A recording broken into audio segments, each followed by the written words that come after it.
کیا واقعی ایسی ایک دعا ہے جو آدم علیہ السلام والی دعا کے نام سے مشہور ہے؟ اگر اسے پڑھ لیا جائے تو دعا قبول ہو جاتی ہے، گناہ معاف کر دیے جاتے ہیں، دنیا خود چل کر آپ کے سامنے آ جاتی ہے اور پریشانیاں دور ہو جاتی ہیں، دنیا بھر کی دولت ذلیل و خوار ہو کر آپ کے سامنے ارد گرد گھومنا شروع کر دی ہے۔ یہی وہ بات ہے جو سوشل میڈیا پر آج کل مشہور ہے۔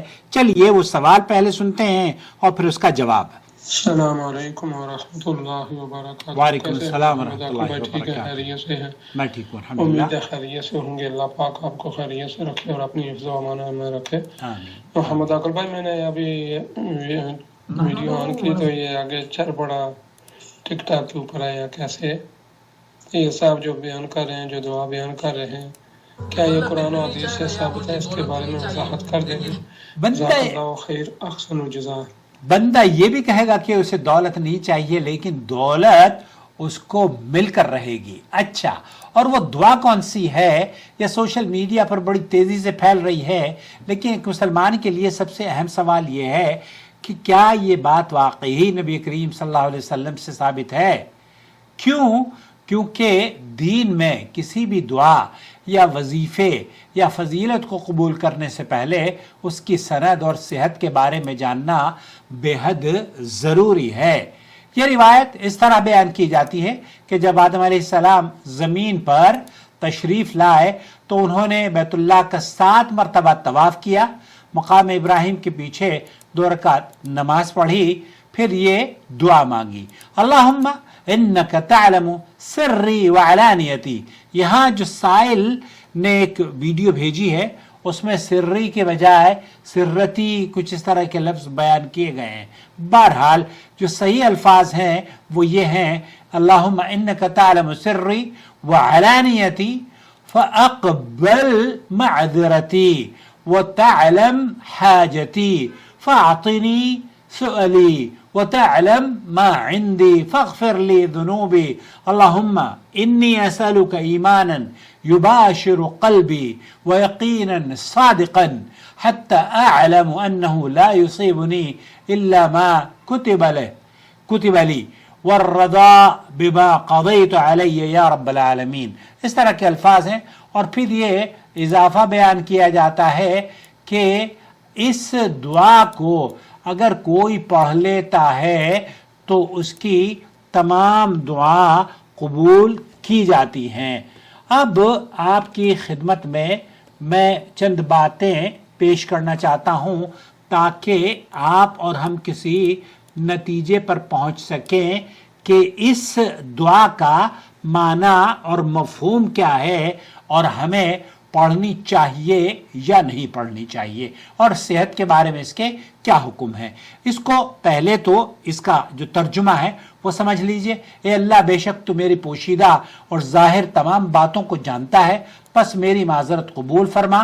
تو میری حاجت کو جانتا ہے، لہذا میری درخواست پوری فرما، اور تو جانتا ہے جو کچھ میرے پاس ہے اور میرے حال سے تو خوب بخوبی واقف ہے، پس میرے گناہوں کو بخش دے۔ اے اللہ، میں تجھ سے ایسا ایمان مانگتا ہوں جو میرے دل میں رچ بس جائے، اور ایسا سچا یقین مانگتا ہوں کہ مجھے یقین ہو جائے کہ مجھے وہی کچھ پہنچ سکتا ہے جو تو نے میرے لیے مقدر میں لکھ دیا ہے، اور میں تجھ سے تیرے فیصلے اور تقدیر پر رضا مندی مانگتا ہوں۔ یہ دعا اپنے معنی کے اعتبار سے بہت ہی عمدہ ہے۔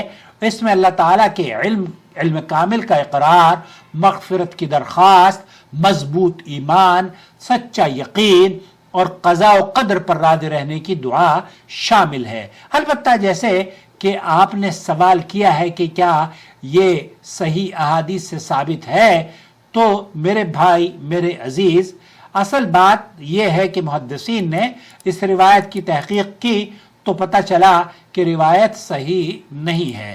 امام حیثمی رحمۃ اللہ علیہ فرماتے ہیں، رواہ الطبرانی فی الاوسط وفیہ نضر بن طاہر وہو ضعیف۔ اسے طبرانی روایت کیا ہے اور اس کی سند میں نضر بن طاہر ہے جو ضعیف راوی ہیں۔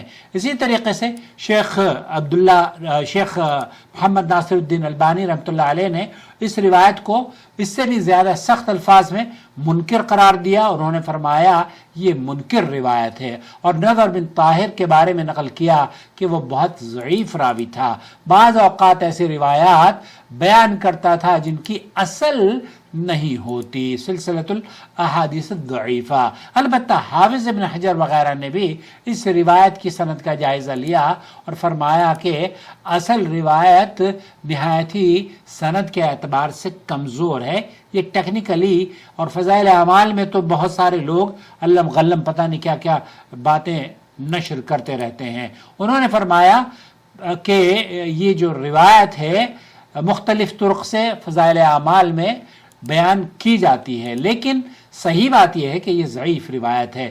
جواب یہ ہے کہ اس دعا کے الفاظ میں کوئی شرک، جیسے میں نے پہلے عرض کیا، یا گناہ یا ممنوع بات تو نہیں ہے، اس میں ایمان، یقین، مغفرت اور اللہ کی رضا مندی مانگی گئی ہے، جو سب کچھ ایک بہت اچھا عمل ہے۔ لیکن دو باتیں یاد رکھنا بے حد ضروری ہے مسلمان کے لیے، یہ اصول اگر ہم اپنا لیں، ایک تو یہ کہ کوئی بھی دعا ہو نبی کریم صلی اللہ علیہ وسلم کی ثابت شدہ سنت کہہ کر بیان اسے اگر آپ کرتے ہیں اور وہ صحیح حدیث سے ثابت نہیں ہے تو اس سے پرہیز کرنا چاہیے۔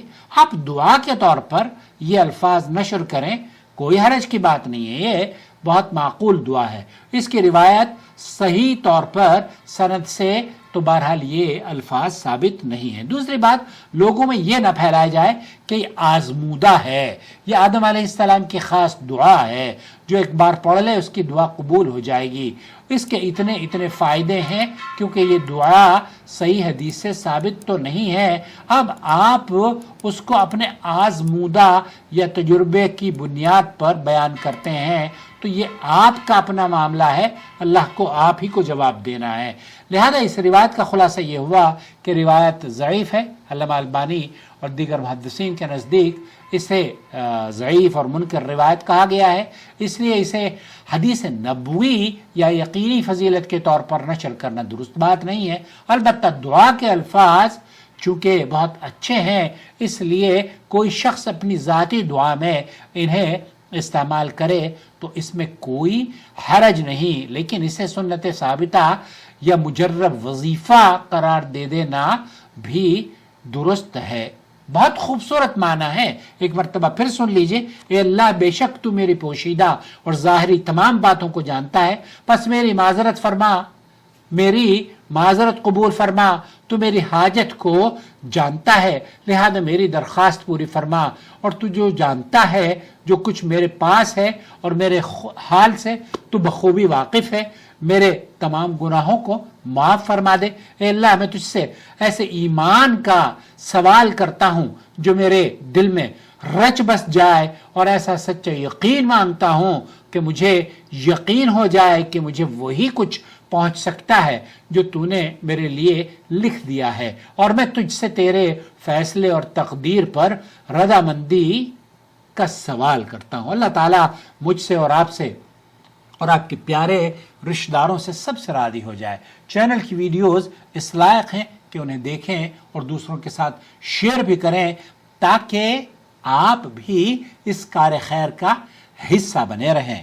اور اگر آپ اس مشن میں صدقہ جاریہ کے طور پر شریک ہونا چاہتے ہوں، جو کام ہم کر رہے ہیں وہ نہایت ہی منفرد نوعیت کا کام ہے، آپ اگر یہ چاہتے ہو کہ اس طرح کی ویڈیوز عام ہوں اور ہم نور ٹی وی چینل کے ذریعے صدقہ جاریہ کا حصہ بنیں تو ہم سے رابطہ کیجئے، ہمیں سپورٹ کیجئے اور جوائن ممبرشپ کے ذریعے ہمیں مستحکم کیجئے۔ شکریہ۔